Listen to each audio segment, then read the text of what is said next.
aí galera, voltamos, professor Andrés na área aqui de novo, mais uma vez pra gente completar, a gente vai finalizar agora este conceito de torque falando de tombamento, povo, não só, a gente vai falar de tombamento e de outras coisas muito legais também, muito aplicáveis pro teu cotidiano, tá? Então, vem comigo e vamos lá. Povo, o que você sabe já sobre torque? Torque é a capacidade que uma força tem de fazer um objeto rotacionar, certo? E eu calculo torque ou momento, são sinônimos, né? Torque e momento é a mesma coisa. Eu calculo torque ou momento como sendo a força vezes a distância até o ponto de apoio, certo? Então, força medida em newtons, distância medida em metros, o torque vai ser newton vezes o metro. Beleza, professor? Isso aí eu já sei. Show! Vimos também, você sabe também, os tipos de alavancas que existem. Isso aqui vai ser importante para a aula de hoje, povo, que eu vou te mostrar uma coisa interessantíssima sobre isso aqui. Tem a alavanca interpotente, que a força potente fica no meio, então entre as outras duas, lembrando que todas as alavancas têm três partes. Tem o ponto fixo, ou ponto de apoio, ou fulcro, são todos sinônimos, certo? Tem o lugar que você faz a força e tem o lugar da força resistente. Confere?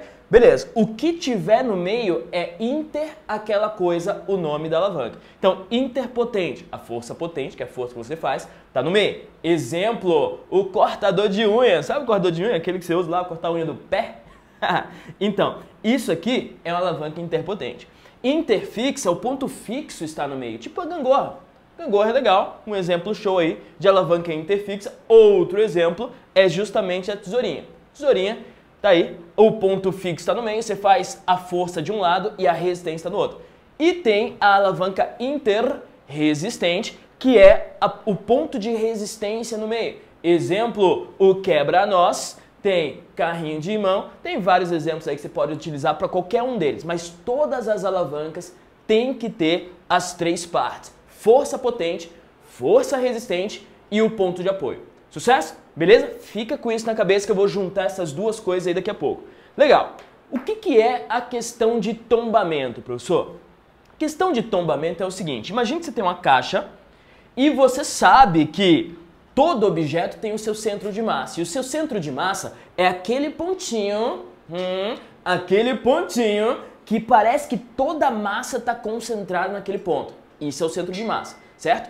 A questão de tombamento é o seguinte: professor, quanto que eu tenho que inclinar isso aqui para que essa caixa tombe? Ó, então aqui eu tenho a caixa em equilíbrio estável, tá? Ela tá mega equilibrada, ela não vai tombar se continuar assim. O que aconteceu? Apareceu a mãozinha aqui do nada e começou a empurrar essa caixa. Nesse caso aqui, no segundo caso, povo, olha direitinho para essa tela e me fala. No segundo caso, você acha que a caixa vai tombar ou ela vai voltar para o equilíbrio que ela estava antes? Ela vai voltar. Por que ela vai voltar? Porque o centro de massa dela está aqui, ó. Ela está para o ponto de cá do apoio. O apoio é essa partezinha aqui no chão. Se o centro de massa dela está para o ponto de cá, quer dizer que ela tem a tendência de fazer um torque para este sentido. Sacou a ideia? Tem a tendência de fazer um torque para esse sentido. Ou seja, a caixa vai rotacionar para esse sentido porque o peso, o centro de massa dela, está fazendo um torque para o sentido anti-horário. Logo ela vai voltar. Quando que vai acontecer o tombamento? Aí sim, quando esse centro de massa estiver para o lado de lá do teu ponto de apoio. Quando o centro de massa estiver para o lado de lá do ponto de apoio, aí o torque que ela promove vai ser no outro sentido. Porque torque é o quê? É força vezes a distância do ponto de apoio. Então essa distância aqui, ó. E se você colocar o dedinho, coloca o dedinho aqui no apoio. Legal, prof. A força tá para cá, a tendência de giro desta caixa vai ser nesse sentido horário aqui. Então, a partir desse ponto, ela vai tombar. Se você conseguir colocar o centro de massa exatamente alinhado com o ponto de apoio aqui, ela vai ficar em equilíbrio. Beleza, fica lá, ó. É um equilíbrio muito instável, mas ela vai ficar em equilíbrio. Se você fizer qualquer coisa, respirar, se você fizer assim, ó, ela cai. Mas, se você conseguir colocar, ela fica em equilíbrio. Então, questão de tombamento é quando o centro de massa ele fica para cá do ponto de apoio, as coisas tendem a tombar. Muito interessante isso para o nosso cotidiano, já te dou alguns exemplos. Mas ó, isso aqui, essa figura aqui é interessante. Esse cara aqui, ele está em equilíbrio, não tá? Ele consegue se sustentar assim, ó.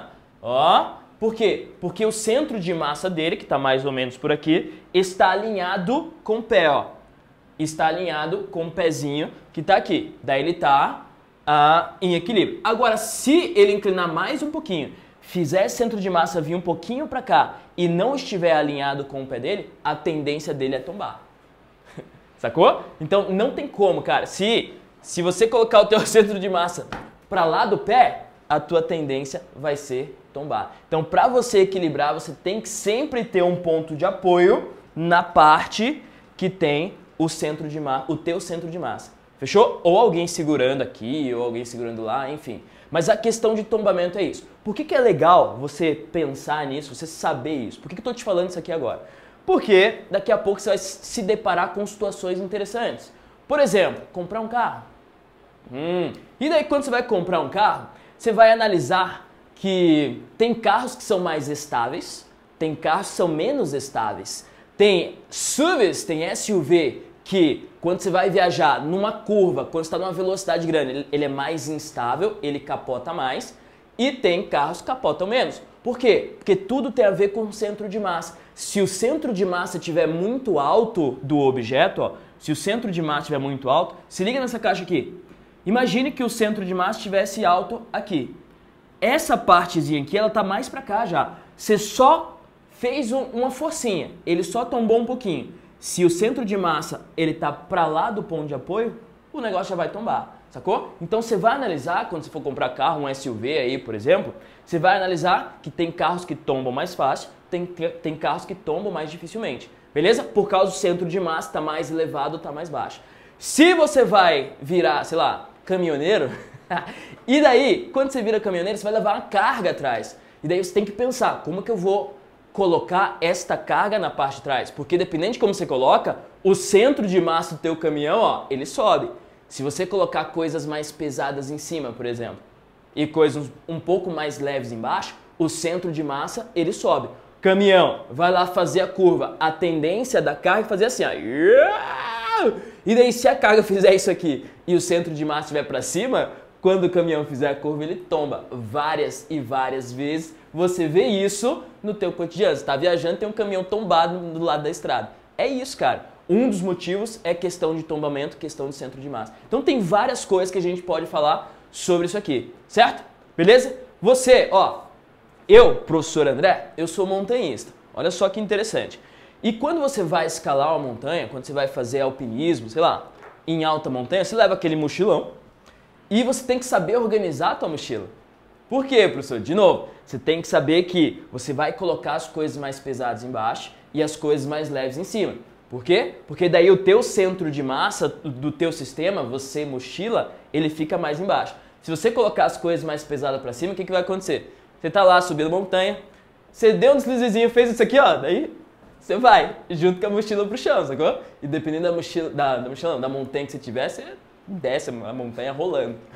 Isso é muito interessante. Então, questão de centro de massa é top, questão de tombamento tem que ficar de olho. Sucesso? Beleza? Tá. Uma questãozinha aí pra gente resolver uma questão legal. Olha essa, questão 3 dos complementares. Para cortar galhos de árvores, um jardineiro usa uma tesoura de podar, que é essa aqui, como mostra a figura 1. Porém, alguns galhos ficam na copa das árvores e como ele não queria subir nas mesmas, resolveu improvisar, acoplando, olha a ideia, acoplando a tesoura cabos maiores conforme a figura 2. Então, aqui está a tesoura que ele tem, e ele pegou a mesma tesoura e acoplou cabos maiores, sacou? Então esse cara assistiu aula de física, hein? Ó, assim, assinale a alternativa correta que completa as lacunas da frase a seguir. Tá, utilizando a tesoura daí pode ser figura 2 e figura 1. O rapaz teria que fazer uma força, pode ser menor, pode ser maior, pode ser igual. A força aplicada na tesoura, bababá. Se você colocou tesoura 2 aqui, tem que ser tesoura 1 aqui. Colocou tesoura 1 aqui, tem que ser tesoura 2 aqui. Mas pensa comigo, ó, para produzir o mesmo torque, pergunto, para produzir o mesmo torque, a figura 2, que tem um cabo maior, você tem que fazer mais força aqui na ponta ou menos força para produzir o mesmo torque que na figura 1? O que você acha? Para produzir o mesmo torque, o mesmo momento, com essa tesoura 2 aqui, fazendo força lá na ponta, check, check, check. Você tem que fazer mais força ou menos força? Professor. Então, já que este cabo é maior, já que a distância até o ponto de apoio é maior, para produzir o mesmo torque, eu vou ter que fazer uma força menor. Aí é que tá, por isso que eu falo que o cara estudou física. Porque aqui, meu, além do cara alcançar os galhos, ele consegue fazer força menor. Professor, pelo simples motivo que o cabo ele é maior. Se o cabo é maior, maior distância até o ponto de apoio. Maior distância até o ponto de apoio, menos força. Lembra da porta?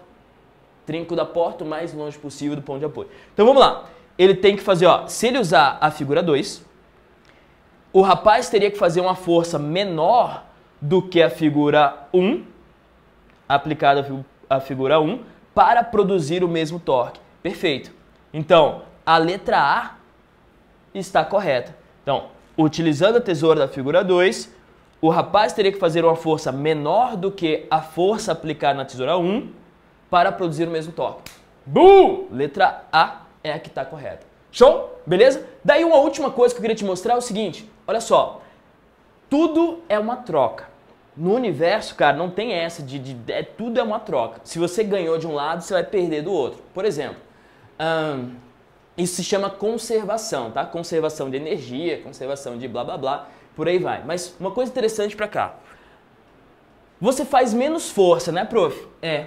Aqui você faz menos força. Legal. E por que que isso aqui não é perfeito? Porque você faz menos força, mas você troca força por distância. Você notou isso? Aqui eu só faço assim, ó. Tec, tec. Posso fazer com uma mão só. Tec, tec. Com essa tesoura aqui, eu só faço assim, ó. Agora, aqui eu faço menos força. Porém, eu vou ter que fazer uma distância maior, ó. Para cortar, eu vou ter que fazer isso aqui, ó. Sacou? Então, isso aqui é uma troca entre força e distância. Quando eu faço menos força, eu tenho que ir numa distância maior. Quando eu faço mais força, eu tenho que ir numa distância menor. É tipo aqui assim, ó, no nosso maxilar, aqui na nossa alavanca. Quando eu faço menos força, ó, eu vou numa distância maior. Quando eu faço mais força, eu vou numa distância, eu abro a boca menos, sacou? Então é tipo isso. Então é sempre uma troca entre força e distância. Isso aqui é chamado de máquinas simples. Na física é chamado de máquinas simples. Daí, ó, vou te mostrar um exemplo que a gente troca distância por força. No caso, eu quero fazer mais força porque eu quero percorrer uma distância maior. Olha só. Esse exemplo aqui. Esse exemplo aqui é o exemplo do caiaque lá. Beleza? É um exemplo, é um esporte olímpico. E a ideia é o seguinte, isso é uma alavanca. A pá, ela tá presa aqui, ó. Ah, professor, então quer dizer que o braço da alavanca que eu faço a força é menor. Sim, se o braço da alavanca que eu faço a força é menor, quer dizer que eu tenho que fazer mais força. Professor, eles não estudaram física, não? Estudaram. Mas por que eles querem fazer mais força? Porque é uma troca. Quanto mais força, maior distância. Ó, olha só.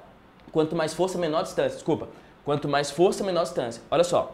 Já que esse braço da alavanca é pequenininho, eu faço mais força, porém a distância que eu vou fazer para remar é isso aqui, ó. Só.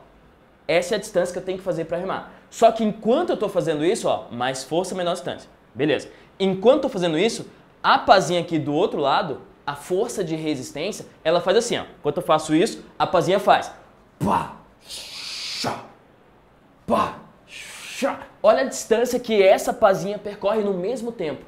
Então, enquanto eu faço isso, a pazinha percorre uma distância bem maior no mesmo tempo. Por que eles fazem isso? Porque eles querem ganhar velocidade. Então, eu faço mais força, mas eu tenho mais velocidade. Então, é sempre uma troca entre força e distância. Faço mais força, distância pequena, a pazinha, ó, faz maior força, maior distância e menor força, porém ganha em velocidade. Sacou? Então, toda máquina simples é essa troca. Toda máquina simples é essa troca. Se você faz menos força, vai ter que percorrer uma distância maior. Se você faz mais força, percorre uma distância menor. Show? Só pra você se ligar que tem muita coisa que é explicado por alavanca. Isso é muito legal, isso é muito top. Sucesso, povo! Valeu, é isso. Professor André Astro fica por aqui. Até a próxima. Tchau!